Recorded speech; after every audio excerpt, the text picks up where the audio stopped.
Starting a small clothes shop in Milan, Mario Prada had set into motion an empire that would transform the city into a global fashion hub and create a family dynasty worth billions. And to do it, he went in the opposite direction to his biggest rival. Picking up where he left off, the next generation waged a bloody war to destroy the company, led by descendants never meant to be heirs. This is the story of Prada. Mario was born in Milan, which was a well-known city for textile production like silk and velvet. As industrialization swept Europe, it made manufacturing easier to develop unique styles. Mario Prada was very much part of this new wave of Italian fashion pioneers. Together with his brother Martino, Mario hatched a business plan to provide travel goods to a very specific demographic: the rich.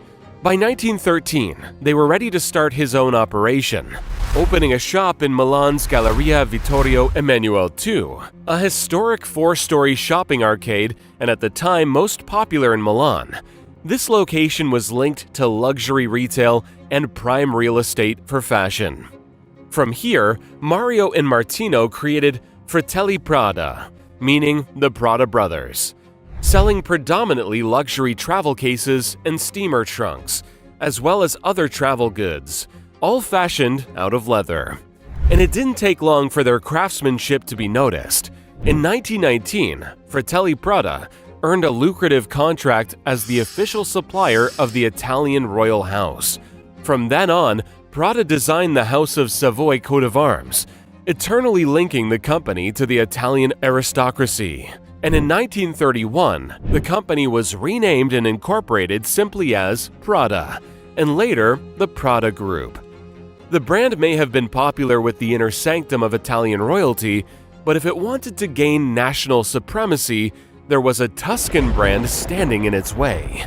While Mario was busy building his legacy, another designer, 150 miles south, was doing the same. In Florence, Gucci established his business around the same time, making luxury accessories for the rich market. Their approaches, however, were radically different. Gucci targeted American and Italian movie stars to advertise his products, and expanded quickly into the international market, selling in hotspots like New York and London. Meanwhile, Prada refrained from the world of celebrities and instead focused on the domestic Italian market. As a result, Prada was not widely known to the rest of the world, while Gucci was. But global success was calling, only it wasn't where Mario Prada thought it would come from. By the 1950s, with death approaching, it was time for Mario to hand off the reins to the next generation. This was where he would be forced to compromise. Mario believed in traditional gender roles, where women were forbidden from joining the workforce. He had always envisioned handing his company to his son. Unfortunately for him, though, his son refused. To keep the business in the family, he turned to Luisa, his daughter, who had always shown an interest in her father's growing empire. Mario died in 1958 and might not have had high hopes for the future of his creation. But his reluctant decision to put his daughter at the company's head would turn out to be a defining moment in the history of Prada, ushering in an era of female leaders that expanded the business far beyond the walls of Italy, and more importantly, finally get one over on their rivals Gucci. If this early rivalry was the Cold War, then the next clash was going to be a world war. Luisa took charge and for 20 years steadily expanded the business. She moved into different areas, like ocean and airline travel, but she was careful not to take on too many risks, erring on the side of caution to preserve what her father had built. When she finished her reign, the business was raking in an annual turnover of $450,000, which would be about $3 million today. This was certainly a success, but Prada had a long way to go before becoming the global behemoth it is today. And it was going to be through Mario's granddaughter, Maria Bianchi, who was much more ambitious than her mother. Still in her 20s, Bianchi had already lived a colorful life by the time she was pulled into the family business. She had been adopted by her aunt and raised in Milan. Throughout her education, she became passionately political, involved with civil protests fighting for women's rights as an active part of the Italian Communist Party. These politics stuck with her, and after high school she studied political science. She earned her PhD from the University of Milan.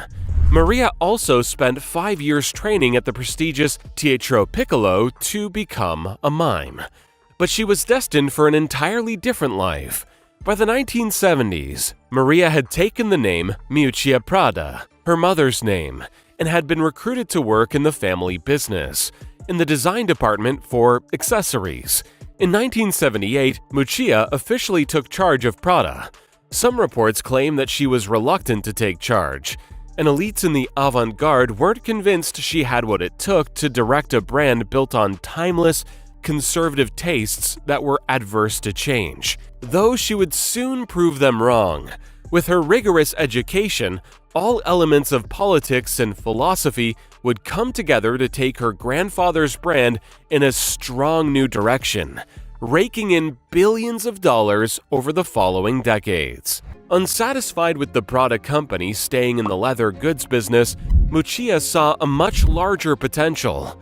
Together with Patrizio Bertelli, a Tuscan leather businessman who she partnered with both personally and professionally, the company would be in strong hands. Patrizio had a wealth of experience and production facilities at hand, which were crucial in forming the basis for future expansion. Patrizio managed the business component, allowing Miuccia to work on design full-time, and she quickly got to work developing an idea she had been experimenting with for years. She had created black waterproof backpacks using a nylon fabric known as pocone, and in 1985 used it to create a Prada black nylon handbag. It quickly became a European must-have fashion accessory because of its solid build quality and impeccable design. Far away from her political studies, Miuccia had found her calling. Her bag was so successful that it generated waves of copycats, boosting the value of original Pradas even more. This opened the brand name Prada to the rest of the world, opening up doors for Prada in new markets. They began increasing their networks of stores, and for Miuccia, the architecture and interior design of her shop fronts were just as important as the products inside. For the first store of this new era, she employed architect Roberto Bacchioli, which grabbed attention for its distinctive light green, now called Prada green. The first of these was in Milan, but other fashion capitals of New York, Madrid, and London. None of these were allowed to be exact copies, but each with its own personality. All these new stores demanded new products, and Miuccia learned that she could maintain the luxury value of the brand while still moving towards accessibility. This proved to be a winning formula. In 1988, Miuccia capitalized on her bag's success to release Prada's first prêt-à-porter line of women's clothes, including designer shoes, which were a huge success. In contrast to the shortcut, racy designs dominant in the 1980s, Prada offered clean, elegant lines with a characteristic simplicity. And as opposed to other luxury brands like Louis Vuitton or Gucci, Prada steered away from making the label the main focus point. By the 1950s, Milan was fast becoming the fashion capital of Europe. It was close to production facilities. The first Milan Fashion Week kicked off in 1958, 15 years before its counterpart in Paris. In 1961, the HQ of the international authority Vogue magazine was put in Milan. Miuccia Prada was the latest in a line of Milan-based designers like Gianni Versace and Giorgio Armani. Unlike them, though, Miuccia already had a powerful company under her control. At the beginning of the 1990s, Prada launched Miu Miu, Miuccia's own nickname, and now her new brand. It was targeted at a younger audience, making products that were more affordable, and the company could afford to branch out more. In 1994, sales reached $210 million, or $432 million today. By this time, Prada was able to step into Chinese, Japanese, and American markets, and the company began acquiring shares in other companies in the domestic market too. In 1998, Prada bought a staggering 9% of their old rival Gucci, which made them the company's largest single shareholder. In the build-up, Patrizio Bertelli, Miuccia's husband and business partner, had publicly insulted Gucci's design direction. More worrying for Gucci, Patrizio had a good relationship with the head of LVMH, Bernard Arnault. Within a year, Prada sold their Gucci shares to LVMH, the biggest luxury conglomerate in the world, for a profit more than $250 million in today's money. LVMH was attempting to take over Gucci at the time, sparking an all-out war in the fashion world. Prada's sale rose their shares to 14.5% of Gucci, in a tactic that had worked repeatedly.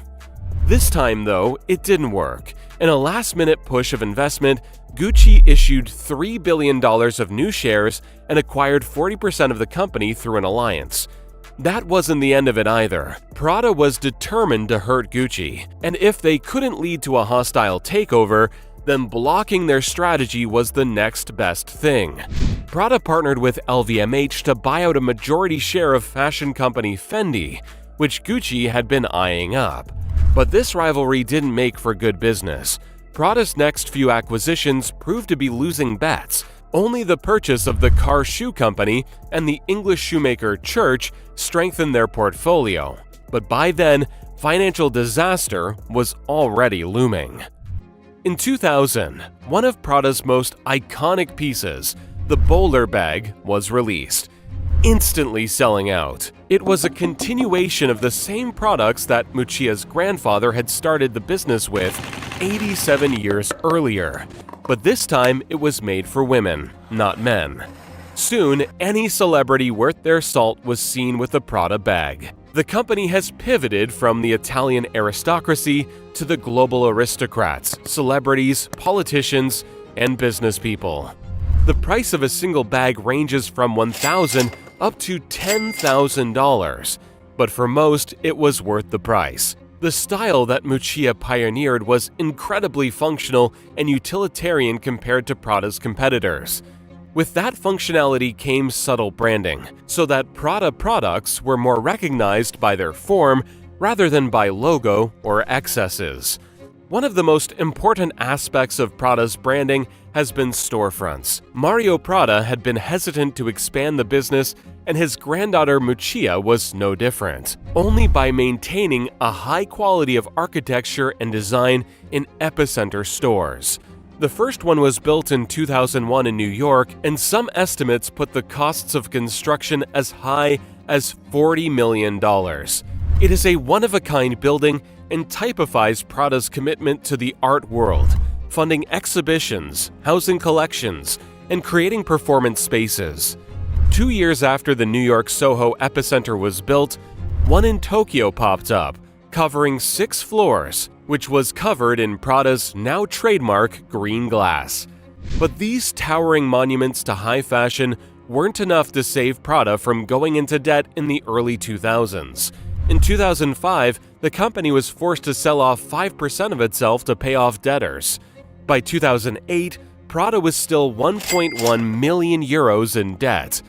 Once allergic to mass marketing, Prada has now embraced collaborations and sponsorships as a way of returning to financial stability. Prada has released glasses, a collection of fragrances, and even mobile phones with LG. In 2011, Prada's initial public offering in Hong Kong raised $2.1 billion.